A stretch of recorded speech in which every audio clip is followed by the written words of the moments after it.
Tive Notícias de volta e agora você continua conferindo os destaques da 13ª Jornada Multidisciplinar da Unesp Bauru, que discutiu futebol, comunicação e cultura. A segunda mesa redonda do evento teve como tema Futebol e Memória e contou com a presença da diretora do Museu do Futebol de São Paulo, Clara Azevedo, e do professor Edson Gastaldo. Bom, aqui nesse evento na Unesp você veio falar sobre futebol e memória.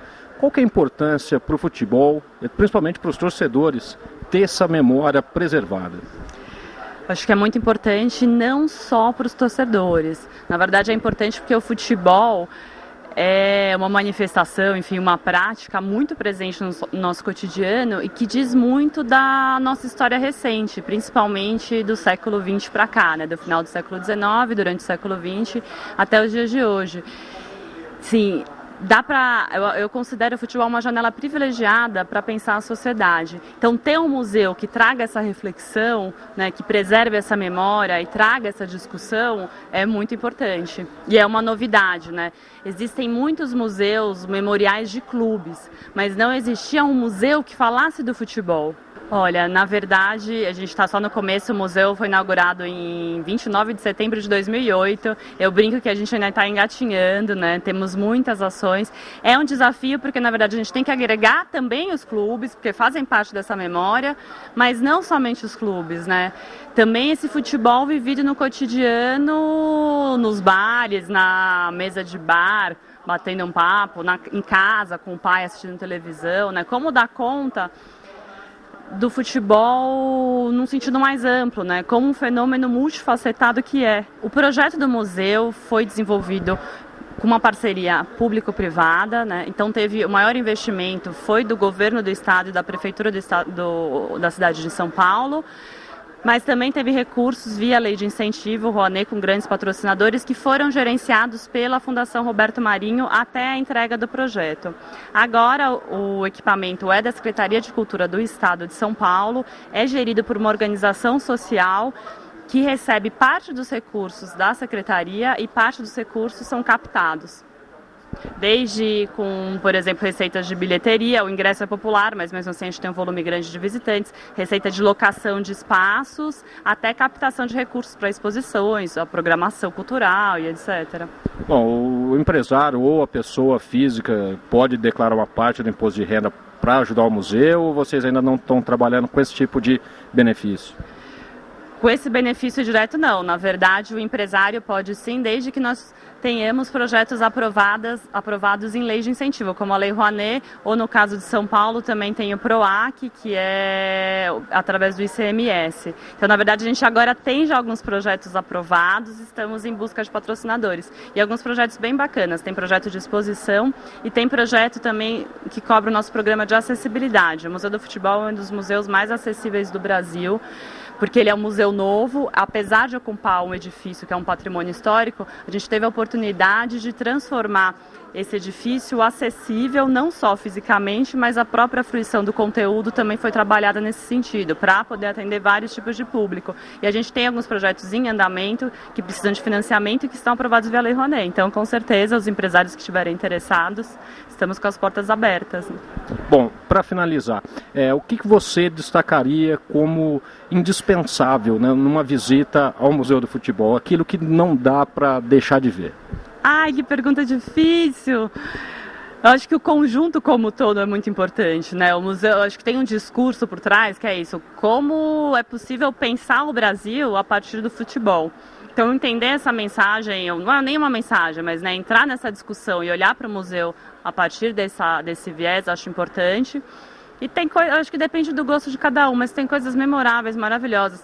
Tem uma sala de gols que são depoimentos de personalidades falando dos gols inesquecíveis, que é assim, impagável, muito rica, emocionante. Tem uma sala que fala, acho que do momento mais traumático do futebol brasileiro, que foi a Copa de 50. Então, uma sala que você entra e você chora. Literalmente, ela causa essa sensação. Uma recriação no Maracanaço. Foi uma recriação do Maracanaço, sim, enfim. E na verdade, e o curioso dessa sala, eu tenho que vou dar aqui uma curiosidade para vocês. Nós não encontramos nenhum material referente à final da Copa de 50 no Brasil e fomos buscar os arquivos na Cinemateca Uruguaia, Ou seja, né, a sociedade tentou mesmo apagar essa memória de tão traumática que ela foi, né? E agora o museu está resgatando. Daí também a importância de um museu do futebol. Bom, e as pessoas, empresários que quiserem conhecer um pouco mais o museu, quiserem saber como fazer para contribuir com esses projetos, qual é o telefone, o endereço, o site? 3664-3848, www.museudofutebol.org.br. E só acrescentando, além de poder contribuir, enfim, com exposições e programação cultural, a gente também tem espaços para eventos. O Museu do Futebol tem auditório, tem o foyer super charmoso, fazemos visitas noturnas VIPs, também é uma entrada no museu diferenciada que pode agradar empresários e pessoas que queiram visitar São Paulo e ter uma visita diferenciada, né?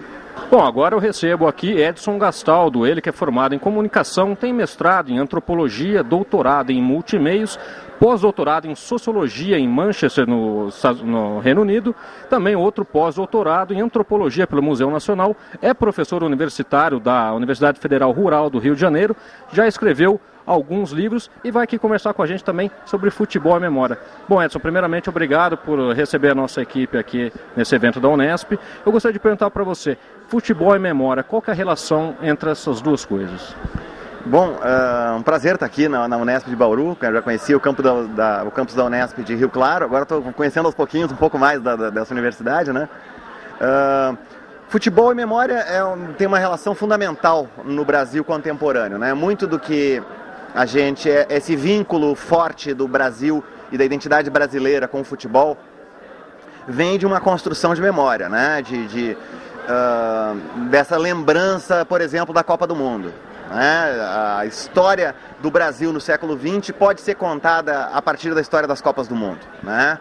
Então, da primeira Copa em 1930, ela acontece um pouquinho antes da chamada Revolução de 1930, e o Brasil se transforma na medida em que o futebol começa a ganhar progressivamente espaço na mídia e espaço no afeto dos brasileiros, né? Então, o futebol não começa como esporte nacional no Brasil e ele vai se transformando nisso. E o momento central, o momento, vamos dizer assim, em que nasce o país do futebol é o dia 16 de julho de 1950, né? Quando o Brasil constrói o maior estádio do mundo, recebe uma Copa do Mundo, leva a sua equipe brilhantemente até a final e perde, né? Na frente de 200 mil torcedores, uma tragédia nacional. E a partir desse momento, nunca mais o Brasil deixaria de ser o país do futebol. Todos os esportes representam o Brasil só quando está ganhando. O futebol não, a partir de 50, o futebol nos representa na vitória, na derrota, na alegria, na tristeza, igual a um casamento, né? Então, esse tipo de adesão de cada pessoa a um time de futebol, mesmo que seja só nominalmente, mesmo que não saiba nem a escalação do time, nem a posição dele no campeonato, mas todo mundo tem um time. Todo mundo é do Palmeiras, ou do Corinthians, ou do São Paulo, mesmo que não saiba nem quem é o goleiro, nem quem... Mas todo mundo declara ter um time, né? Antes de ter uma religião, antes de ter uma profissão, as pessoas já têm esse vínculo, né? Pessoal com um time e todos com a seleção, né? Então, essa vinculação forte é que é o grande fato social, né? Que faz faz o Brasil se declarar país do futebol. Bom, você tem alguns livros escritos na área de futebol. Fala um pouquinho sobre eles. Tá, o primeiro livro chama Pátria, Chuteiras e Propaganda, o brasileiro na publicidade da Copa do Mundo. É um livro que é resultante da minha tese de doutorado de 1998, feito sobre a Copa do Mundo, né? A tese foi defendida em 2000, mas é sobre a Copa de 98. E o modo como a publicidade representou o brasileiro, essa figura, que é uma construção, né? O brasileiro, não existe o brasileiro, existe eu, você, as pessoas, né? Mas o brasileiro, que brasileiro é esse? Então a publicidade diz, brasileiro gosta de carro, brasileiro gosta de mulher. Que brasileiro que é esse, né? Então a pesquisa analisou 415 anúncios publicitários veiculados durante a Copa de 98, tentando entender, segundo o discurso da publicidade, quem somos nós? E o que a publicidade nos diz sobre isso, né? Então, o outro livro foi uma coletânea publicada com a professora Simone Guedes, em 2006, que chama Nações em Campo, Copa do Mundo e Identidade Nacional. Tem textos de vários autores, brasileiros e estrangeiros, sobre o vínculo entre nação e equipes de futebol, mediado pelo torneio Copa do Mundo. Então, tem artigos sobre o Brasil e sobre a Argentina. No momento, esse livro está sendo traduzido para o espanhol, Ele vai ser publicado no México, com acrescentado de autores mexicanos, sobre a seleção nacional mexicana e a identidade nacional no México. Então nós queremos fazer uma produção latino-americana que contemple Brasil, Argentina e México. São 3 países onde o futebol é muito importante e que deve ser publicado pela Universidade Ibero-Americana no final do ano. Bom, seu atual trabalho é uma pesquisa sobre os torcedores em bares. Por que dessa mistura entre bar, futebol, torcida e a sua pesquisa e a televisão? Óbvio. A ideia da pesquisa era de ver o que as pessoas fazem com o futebol que a TV mostra para elas. Isso é interessante porque desafia muitas teorias da comunicação que vão considerar que as pessoas são manipuladas pela TV, que a mídia influencia as mentes das pessoas, e o que a gente vê no bar é o contrário. Que se o locutor falou mal do meu time, eu vou xingar o locutor. Se ele disse que foi falta, eu vou dizer que não foi. Então, como assim a TV define a situação e as pessoas aceitam?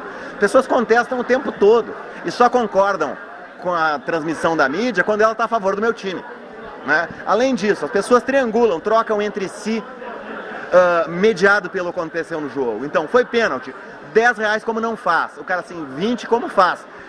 E vão apostando, e vão jogando, e discutindo, e fazem brincadeiras, e lidam com isso.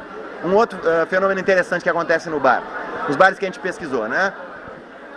Sempre parece que vai ter briga, mas nunca tem briga. Por quê? No estádio, a situação é impessoalizada. Os torcedores são massas, são um conjunto de 10 ou 15 mil pessoas. Dificilmente você pode individualizar uma pessoa dentro de uma arquibancada, né? E isso é um grande problema para a segurança pública. Nos bares, cada sujeito está lá como um consumidor que o dono do bar conhece. Você vai no bar perto da sua casa, as pessoas ali te conhecem.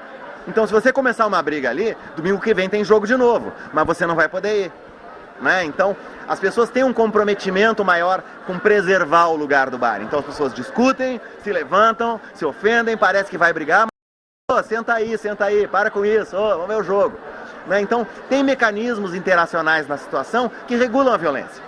Então, em tempos em que se preocupa com violência no futebol, tentar entender de que maneira a violência é desarticulada com humor, desarticulada com uma brincadeira, com uma piada que faz todo mundo rir, até quem deveria ficar ofendido.